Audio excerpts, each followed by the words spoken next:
next on Secrets of War. In Vietnam, the world's most powerful army struggled to confront an elusive enemy. Viet Cong guerrillas who would strike and then vanish in vast tunnel systems or among civilians. Exclusive interviews revealed a secret relationship between Hanoi and the Viet Cong.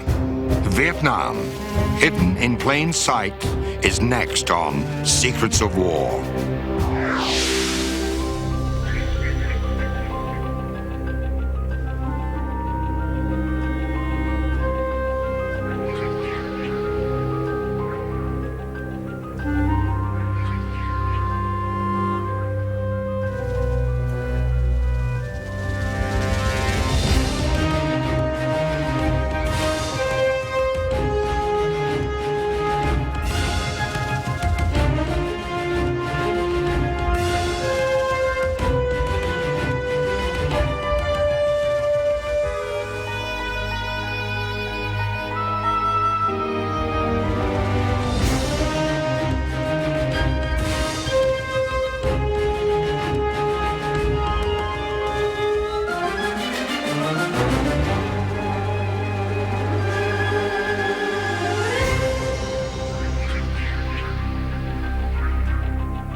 No war in history can easily be described in simple black and white terms, and the American war in Vietnam is no exception.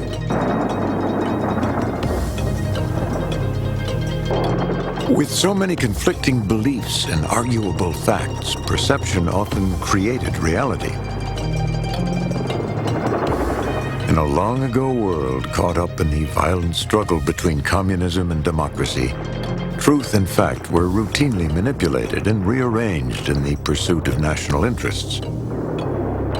Vietnam was a bloody war, covered by layers of deception, frustration, and arrogance for both the Americans and the Vietnamese.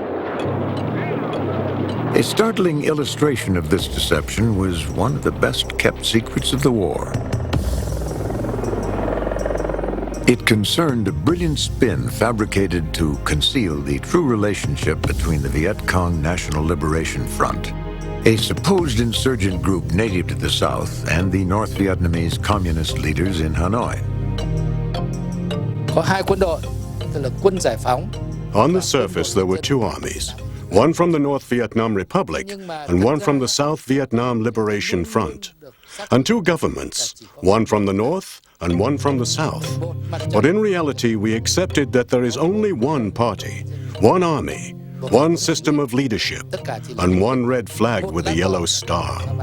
In 1960, the Southern Viet Cong formed the National Liberation Front, declaring the NLF to be a populist, independent insurgency of South Vietnamese origin, dedicated to a communist revolutionary takeover. The VC, however, were not a popular uprising. Most people in South Vietnam did not support them. It's a great propaganda victory if you can say that this is an insurgency, this is civil war, this was an uprising of the people in the South. Of course, a lot of those people from the Saigon area had actually lived in the North, had been trained up there, were ideologically correct from the North Vietnamese point of view, and went back down. So it's not really fair to say this was a complete insurgency war. Armed forces for both North and South were allowed to regroup on either side of the 17th parallel, according to the Geneva Accord ending the French Indochina War in 1954. Many members of the NLF were in fact Southerners who'd regrouped to the north, then secretly returned south as trained North Vietnamese Army personnel. I belonged to the Vietnam Popular Army operating in the South. Therefore, I had to be regrouped with my party to the north. When the war was over in 1954, I was regrouped to the north and was acting as a deputy political commissar. In 1962, I received the order to move to Zone B, a North Vietnam secret code meaning to infiltrate to South Vietnam. With its own flag and provisional government, the NLF masqueraded as an independent, indigenous Southern Vietnamese movement, fighting a civil war for independence. By 1964, the reality was that 64,000 NVA cadres were operating in the South.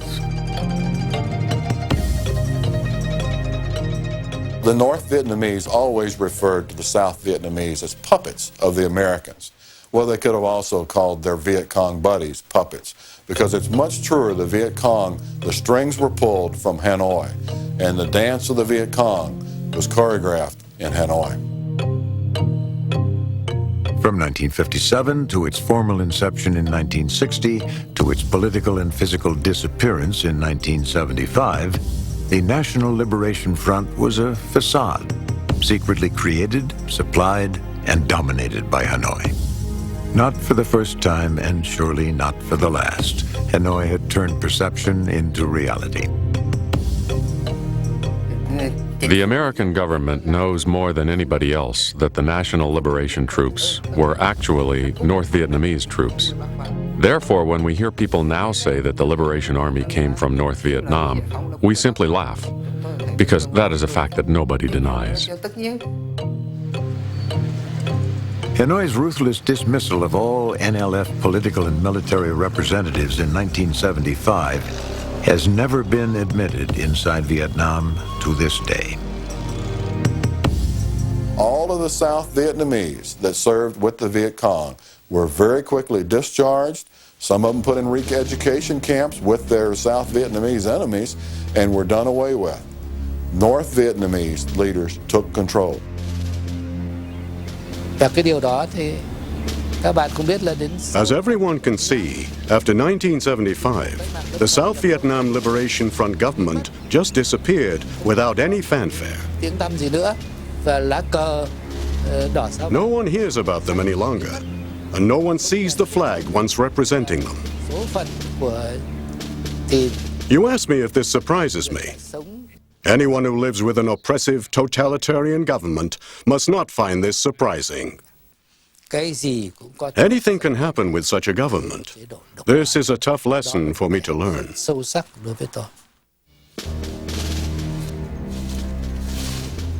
The NVA and VC could hide their troops as effectively as they concealed their political objectives. One secret Viet Cong site was a series of underground tunnels located in the province of Cu Chi, about 40 miles northwest of Saigon. Needless to say, to enter the tunnel was of course not a pleasant thing to do. But there were some conveniences. The tunnel was very long and it had ventilation holes. Upon coming in, we would have an uncomfortable feeling, but after a while, fresh air would bring back the easiness.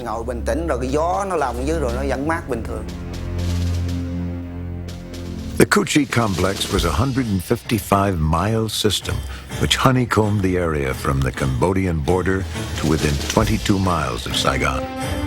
Begun in 1948, these huge interconnected tunnels symbolized the VC's ability to attack and hide at will. There was no fear if we stayed in the tunnel, even if we could see the enemy clearly. Sometimes we killed them right at the spot, when they were visible through loopholes. In the tunnel we could always go deeper into the ground, many meters under the surface. At Cu Chi, there could be 4 to 5 levels to a tunnel complex. Imagine an apartment house, then turn it upside down. Hospitals, orientation centers, briefing areas, arms rooms, supply rooms, barracks, everything was underground. Smoke from cooking fires was even dissipated through special chimneys.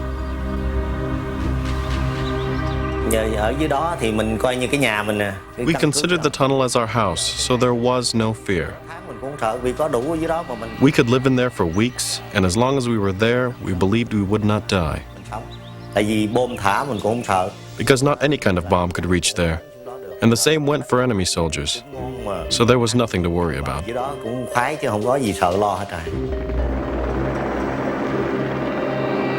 If Hidden in Plain Sight was to sum up the war, it's a perfect title.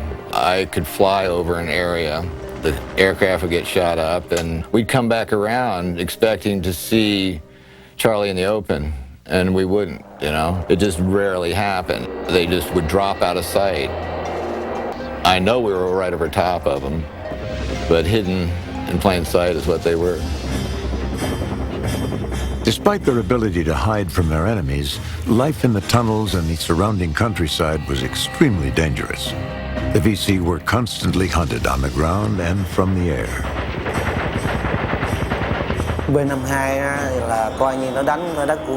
B-52 bombs plowed up everything in Cu Chi, so it was called Cu Chi Steel Land. The B-52 was very dangerous because it dropped one bomb right after another incessantly.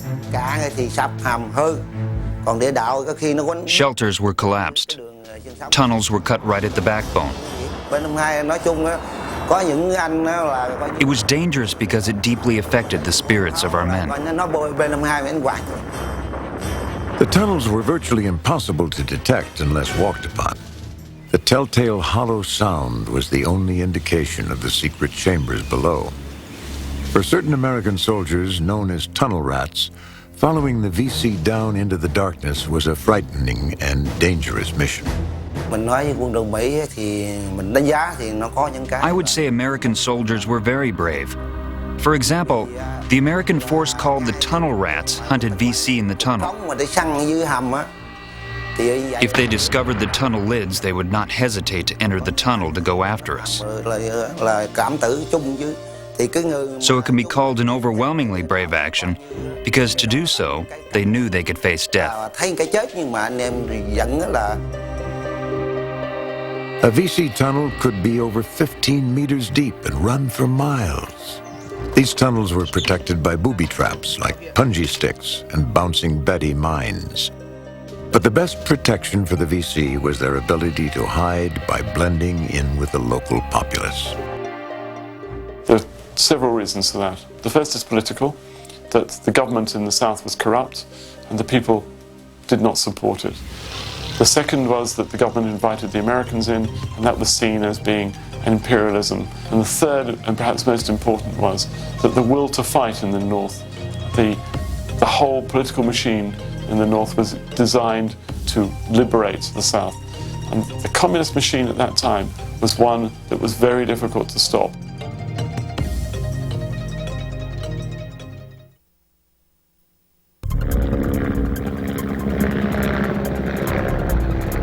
The leaders in Hanoi understood that a political victory did not require winning on the battlefield. While they respected and were wary of American military power, one of their revolutionary principles of war might best describe their ultimate objective against the United States. If the tactics are wrong, but the strategy is right, battles may be lost, but the war will be won. Lots of people like to say that the United States did not lose the war militarily. We lost the war. We need to remember that. Whether we lost it militarily or not is a subset. We didn't lose any important battles on the battlefield. If you're talking strictly about military forces in combat with one another. But for a long, long time, we thought that was the whole war. And that was a stunningly wrong judgment. During the Vietnamese New Year on the 30th of January 1968, under the veil of night and in the midst of a tense holiday truce, all hell broke loose from the DMZ in the north to the Mekong Delta in the south. Communist Viet Cong forces in South Vietnam had launched a coordinated attack they called General Offensive, General Uprising. Within hours, it engulfed 100 South Vietnamese provincial and district capitals. Americans called it the Tet Offensive. It was a defining moment of the war.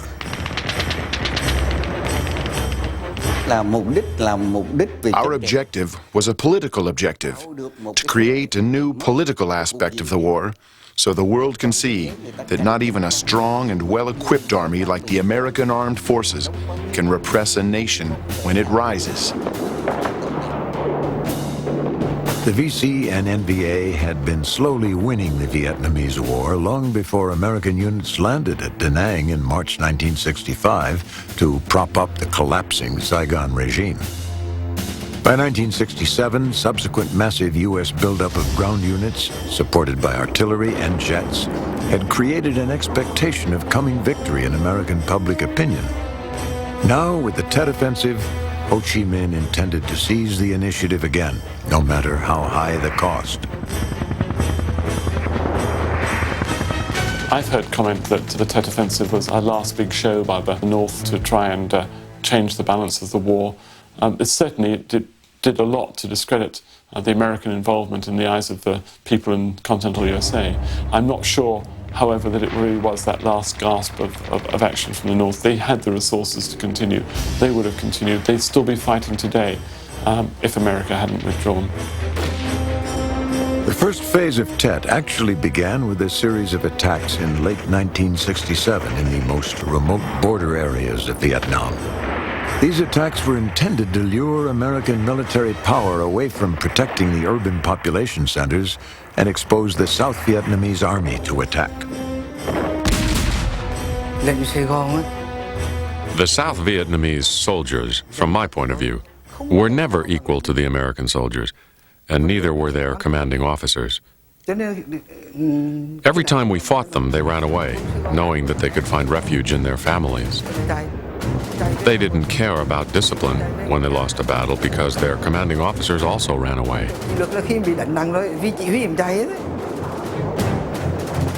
For 7 months, the VC had been secretly bringing arms and munitions into the cities and countryside, pre-stocking the battlefield, as was their established practice. Guerrillas posing as taxi drivers, shopkeepers, prostitutes, even police officers hid themselves easily among the general population.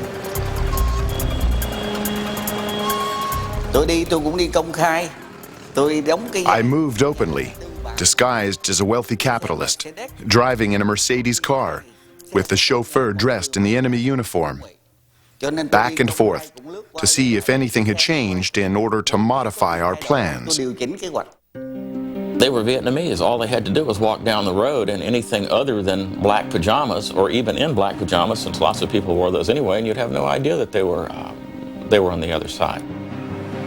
The VC relied on the support of many local people who provided them with intelligence, with messengers, with assistance in every way. Before we attacked the U.S. Embassy, the young Shoeshine boys and employees working there provided us the information about the dispositions of all the guard posts, so we knew everything ahead of time.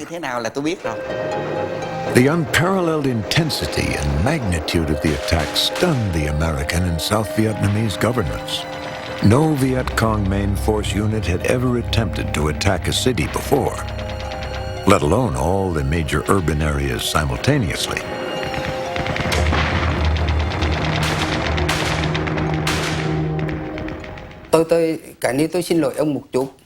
You have to excuse me, but I have to say this. The CIA spies were numerous here. We knew that. But to detect us was quite difficult for them. They could detect big things from the satellites going to the moon, but they couldn't detect our force.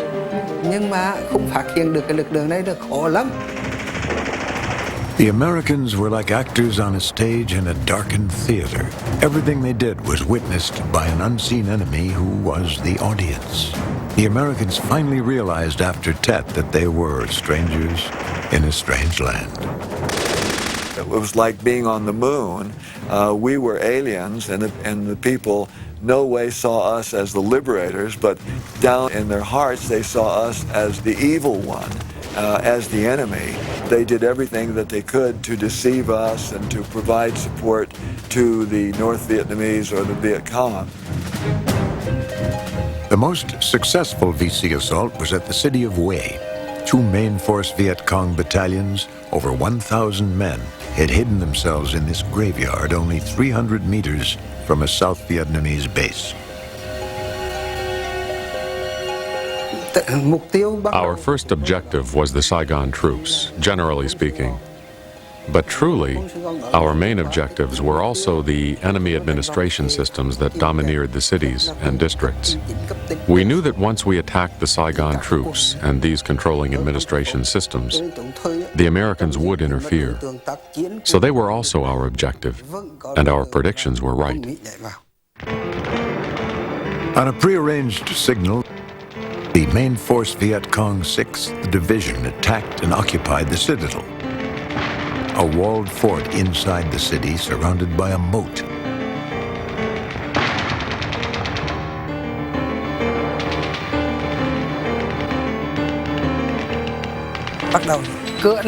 This is the Dong Ba Gate, one of the 10 gates of the wall which surrounds Hue's urban areas. After a day of attacking, we occupied 8 of these bridges. The battle for Hue lasted for more than a month, and fighting was fierce. The Viet Cong 6th Division finally withdrew with heavy casualties. 1 year later, secret mass graves were discovered in Hue. While the VC had occupied the city during the battle, 3,000 men and women were executed and buried. Very rarely was it reported that the main tactic of the Viet Cong in Phase 1 was terrorism. And they were not beyond going into a village where the village leader was supposedly supporting the government in the United States, taking one of his children, killing them, and placing the child's head on a post outside the village to let people know of their presence.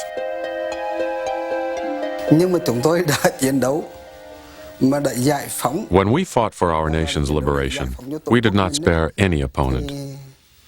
We fought everyone. We are the troops whose function is to liberate the city, observing strictly our rules.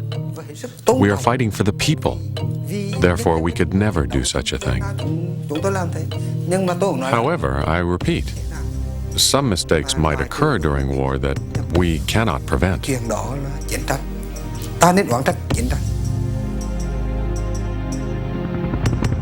communist losses were high. The VC forces had over 65,000 dead during the first phase of their general offensive general uprising. By the end of the second and third phases in May and August of 1968, they'd suffered 20,000 additional battlefield deaths and many more wounded.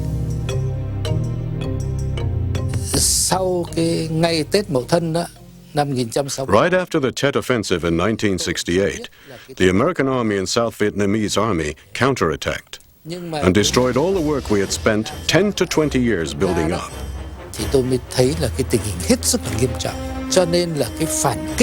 We couldn't get fresh troops from the South anymore. We had to use troops from the North.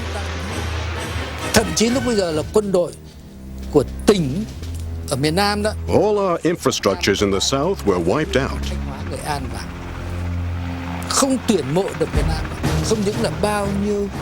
And so the North had to bear the total cost for the war effort in the South. I am telling you, the loss was horrible. Within the Vietnamese Communist Party in the North, there were rivalries. Failed military operations were sometimes used to discredit or even destroy competing factions. Speculation remains about possible secret motives for ordering an attack doomed to failure. This comment has been made that the Tet Offensive was just such an operation, and that the high loss of life on the Viet Cong NVA side was not considered to be that serious by Hanoi because it meant a cleansing of the party machine in the South. It's very difficult to be certain. I don't think we'll ever know that, because you can be sure that if the records exist, they've been altered. A lot of this is difficult to prove. You get different stories from different people, both inside of Vietnam and outside of Vietnam. But we can safely say that their objectives were many. One of them was to make a wide-scale attack all the way across country to show that the American claims that we were winning were, in fact, not valid. As gunfire echoed through the streets of Saigon and Hue, the United States would have to learn the puzzling ambiguity contained in a second NVA revolutionary slogan. When the tactics are right, but the strategy is wrong, battles may be won, but the war will be lost.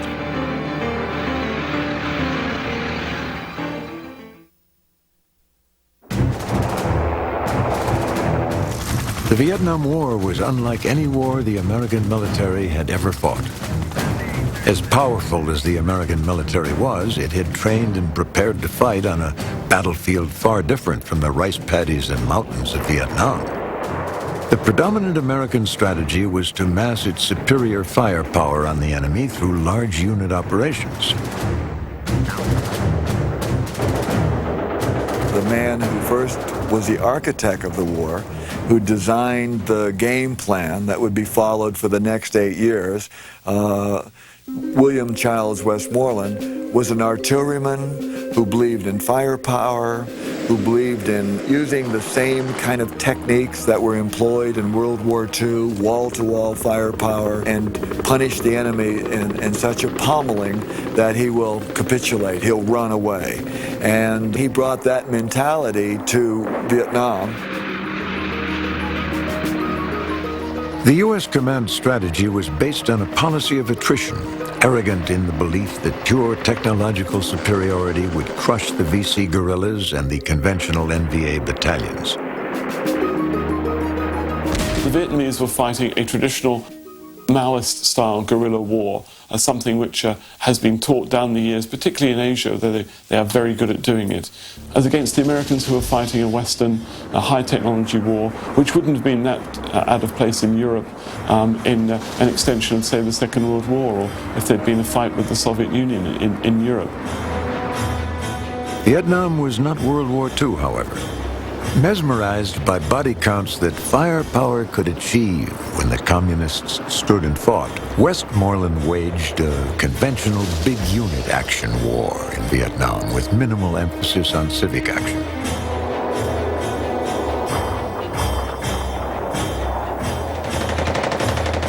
General Westmoreland was sort of a by-the-book type of soldier. He was, in his personal characteristics, a proud man. One might say a vain man. His approach to fighting the war in Vietnam was essentially that if he killed enough of the enemy, the war would be won. And he killed an awful lot of them. But the war wasn't won. These large American multi-battalion, multi-division sweeps into the remote mountains and deep jungle often allowed the VC and NVA to choose when to fight, usually on pre-prepared battlefields of their own choosing. The impression I think it gave to a lot of guys was that they were hurting us and we weren't hurting them. In fact, we were, but we didn't see that. And Americans seemed to have this notion that the enemy was honor-bound to stand up and fight our way. The enemy didn't see it that way. It was quite frustrating. Their intent was not to cause us to be destroyed by one massive shot. They wanted us to bleed to death.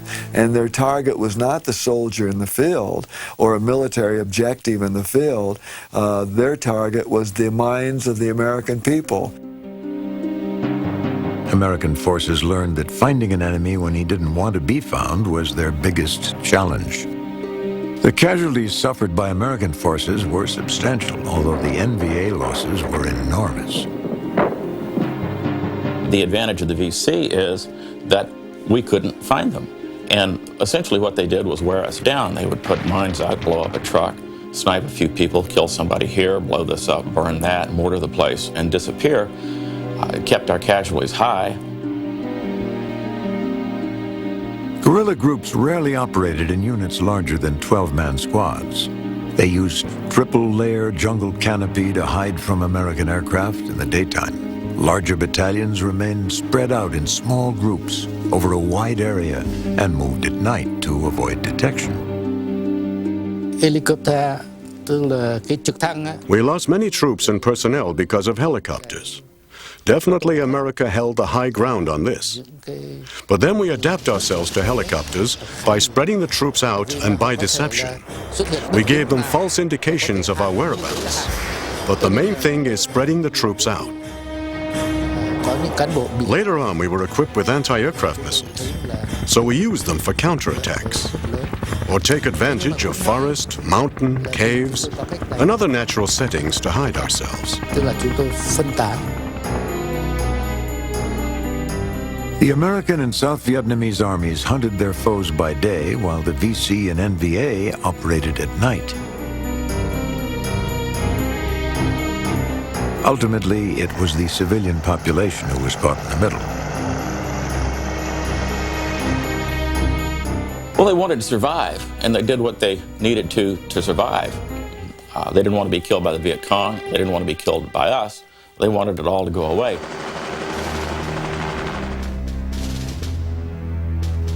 The average NVA soldier was not much different from any other soldier.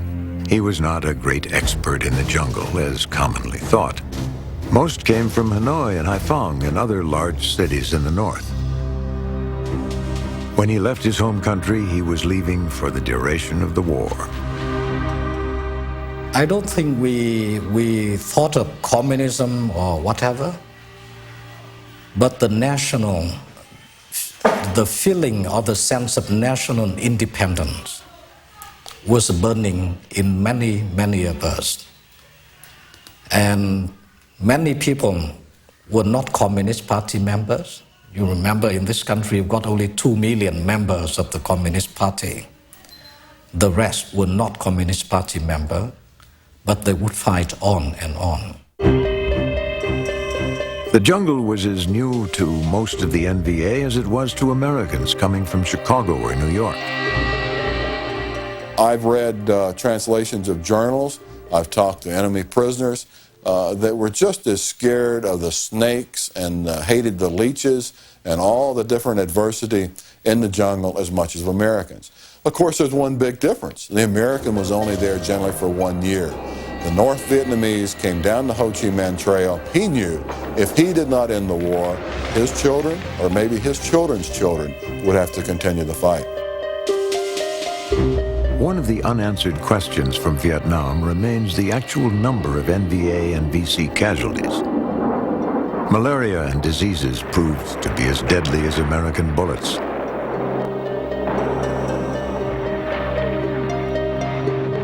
I think we lost more men by malaria than by the B-52 or the bombs.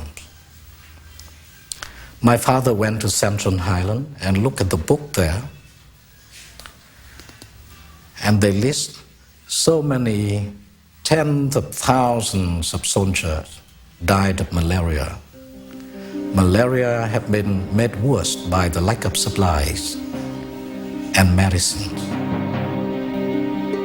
The official Vietnamese number for NVA and VC military casualties is 600,000. The American estimate was higher, around 900,000. Both are low. Newly revealed North Vietnamese secret documents and sources inside Vietnam today show military losses of 2 million dead and millions more wounded. We lost more than 2 million in Vietnam War. And in most of the battle, when we went in there, we tried to get the wounded out. But when the helicopters and when the artillery started targeting at the battle, we usually didn't have enough time to remove the dead soldiers from the area. How could any nation absorb such losses? And if American intelligence had known the truth, would it have changed the result? The ultimate explanation may be found in Vietnam's long tradition of commitment, sacrifice, and endurance in war under the leadership of Nguyen Van Giap. Giap is on record of saying, I'm willing to pay 10 to 1, and I know I will wear the Americans out, just as I wore the French out. And so they had decided that the price of their freedom, the price of their independence, would be X number of young men, and they were willing to pay the price. They were willing to fight 1 hour, 1 day, 1 year longer than the Americans. This jet plane was doing runs, doing bombing runs and dropping HE on this hillside. This one guy breaks cover and stands right in the middle of the clearing, and he's got an AK with a clip in it. That's all he's got, and his PJs, you know? And here comes the jet on a run, and he stood there until it got within range of his gun and emptied his clip at the jet until the HE hit him on the head, literally. And boom, he was gone. I remember watching this from the next hill over and thinking, I can't match that. How do you do that? How does anybody do that? I wouldn't have stood out in the clearing and shot at a jet airplane knowing it was a death sentence. And the guy in the jet didn't even care. It was like a bug on the windshield of your car, you know, but this guy did it anyway because he was that far into it. It took me years to understand that. If they had an advantage, if they had any single advantage, that was it.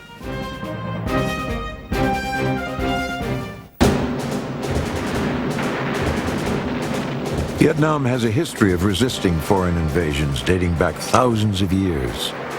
The Chinese, the Mongols, the French, and the Japanese had all invaded and been fiercely resisted by the Vietnamese. My father fought the French. And the French came into Vietnam and civilized the Vietnamese. And then the French chopped off rows of heads of resistant soldiers and made it into French postcards.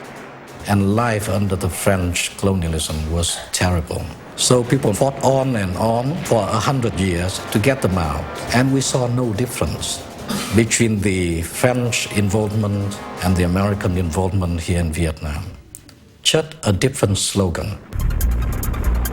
After declaring their independence from France in 1945, the Vietnamese became experts at modern war, fighting almost continuously from 1946 through 1954. The French Indochina War served as a dress rehearsal for the coming American War. For them, the American War was simply another foreign invasion that would last until the invaders left. It's not like in 365 days they were going to climb on a plane and go somewhere else. They were from Vietnam. That was their country. They were going to be there no matter what happened to the Americans. They were either going to be there or they were going to die there. General Nguyen Van Giap's victory over the French at Dien Bien Phu in 1954 was a great source for insights into French tactical shortcomings. It also illustrated Vietnamese tactics, as well as their patience and iron determination.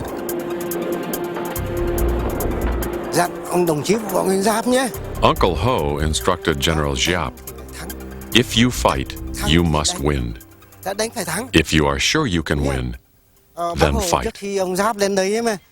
And when General Giap came here, Ho's order of the day was, "You must fight to the last person until you die." When a French reporter asked the commanding general of the forces in Vietnam, who was the prime architect of the war, William Childs Westmoreland, said, "General Westmoreland, aren't you studying the lessons of the French?" And in all of his arrogance, his reply was, "Who is going to study anything from the French army? They haven't won a battle since Napoleon." As early as 1941, the Indochina Communist Party, led by Ho Chi Minh, believed that there were two ways to advance a cause: by politics or by using force. This was called political or armed Đào Tram.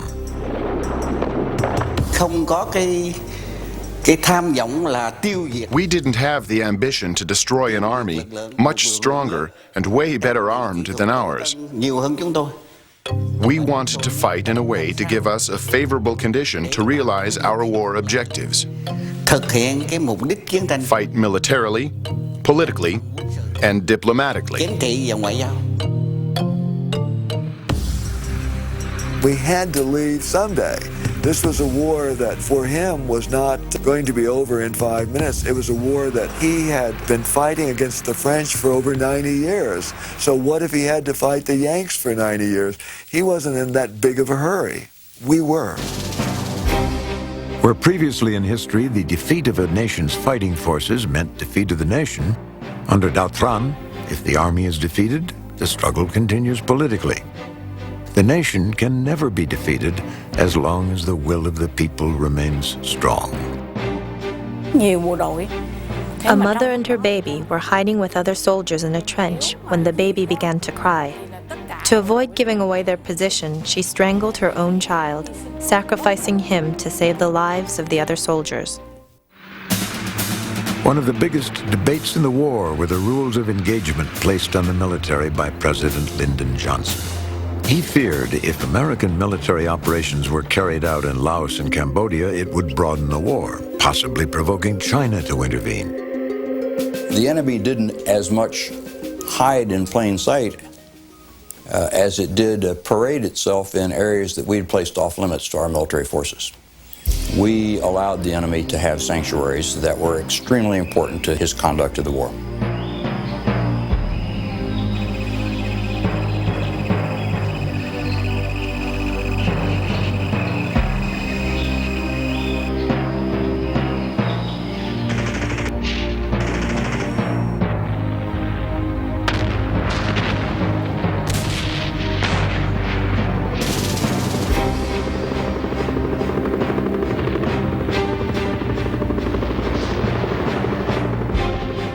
I think there's no doubt at all that when you hamstring your military and you tell them they can't move over borders even though the enemy is able to do it, and then you get not only frustration and a lack of morale, you get tactical disadvantage.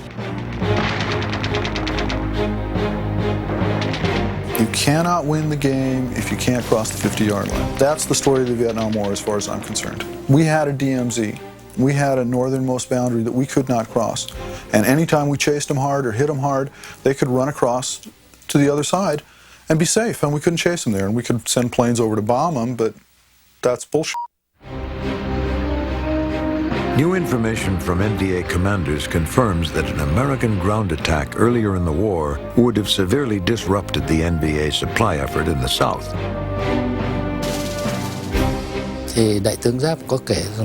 According to Nguyen Giap, at that time, North Vietnamese leaders had grave concerns.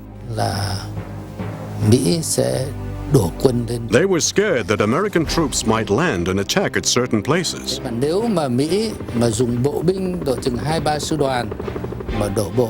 our effort to transport weapons to the south would have been disrupted. Also, a large portion of our troops would have had to remain in the north for defense.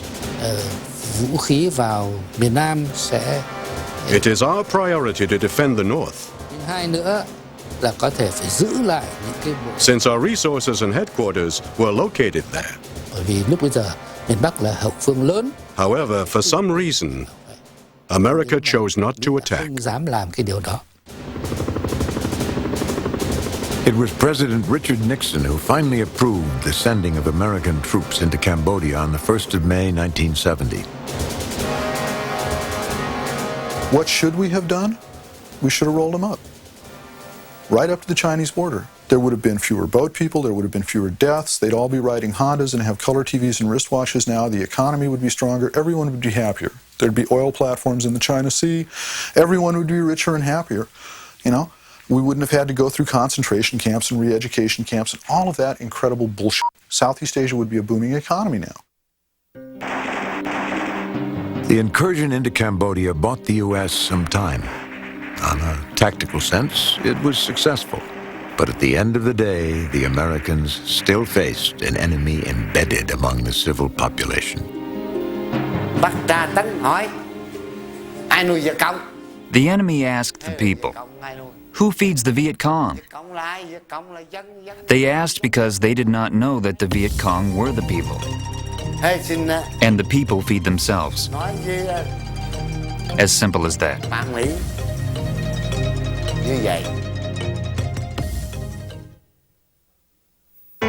South Vietnam was a country in name only.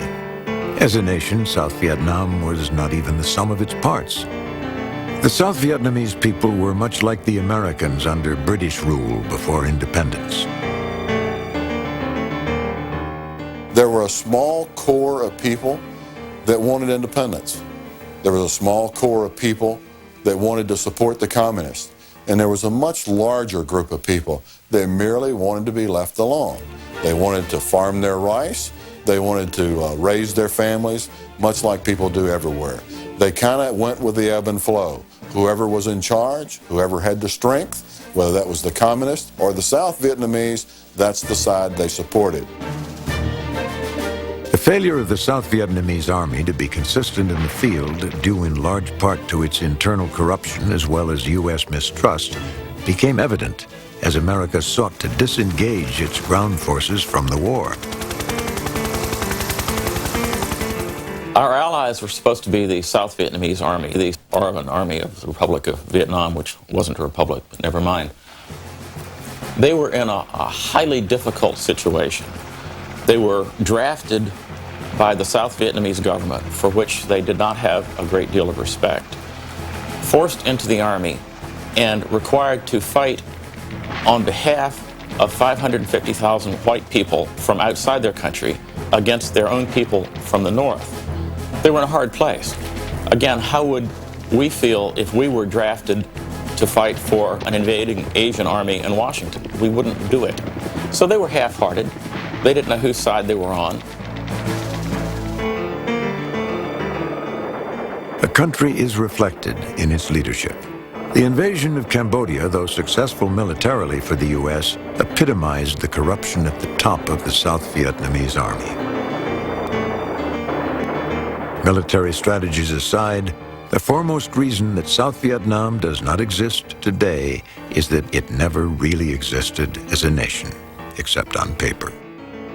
As I look around, instead of seeing cannons being taken out of these supply depots and flown back to Saigon as war trophies, I saw Mercedes-Benzes. I saw nets slung under helicopters with cows in it going back to the butcher shops, because the senior leadership of the South Vietnamese armies were not generals, they were businessmen. There's a saying that only those willing to die for their country are fit to rule it. The government of South Vietnam had become insupportable. That was the main reason why the communists were able to exterminate it. I think if you wanted me to characterize the South Vietnamese military political system, I'd say it was corrupt, it was inefficient, it was badly trained, and it relied too much upon its American allies. There's no doubt that many generals are more interested in the uniforms they were wearing rather than the military tactics. The North Vietnamese suffered 2 million military deaths, 3 times that many wounded, 150,000 civilian dead, and 300,000 men still listed as missing. If it was a war of survival for the United States, it would have been completely different, but it wasn't. It was a war of survival, perhaps for the North Vietnamese, and they certainly took it that way, and that's why in the end, I think they won. The American cost of war in South Vietnam was tens of billions of dollars and over 58,000 military dead, with 4 times that number wounded and over 2,000 still missing in action. I would say that the insurgent had a great many advantages. And the main advantage was that he had the support of the preponderance of the people of South Vietnam. They fed him, they provided him with intelligence, they gave him their sons, they gave him their daughters to be warriors. They were fully supportive of the war, as opposed to the American soldier that was in Vietnam, whose support base back home was saying, hey, hey, LBJ, how many did you kill today? South Vietnam reportedly lost over 1 million soldiers and at least that many civilian deaths. There's no estimate on their missing. Vietnam represents the war between 2 opposite worlds. Communism versus Western democracy.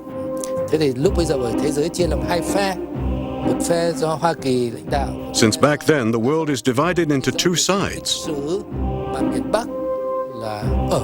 One is led by America, the other by the Soviet Union. As a result of the world's history and situation, North Vietnam ends up on the Soviet side, and South Vietnam belongs to the American side. So I now see us as victims of the world's historical events, and we end up fighting against ourselves. Bó buộc cũng là bị đẩy vào một cái tình trạng. The story is told of an American Army colonel in his encounter with a senior North Vietnamese official at the Paris peace negotiations. When the American commented, "You know, you never beat us on the battlefield," the communist official replied without a pause, "That may be true, but it is also irrelevant."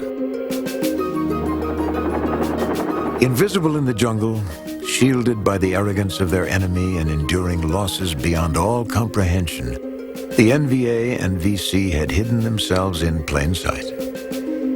10 years after American troops landed at Da Nang, 21 years after the French were defeated at Dien Bien Phu, the Indochina-Vietnam Wars were over.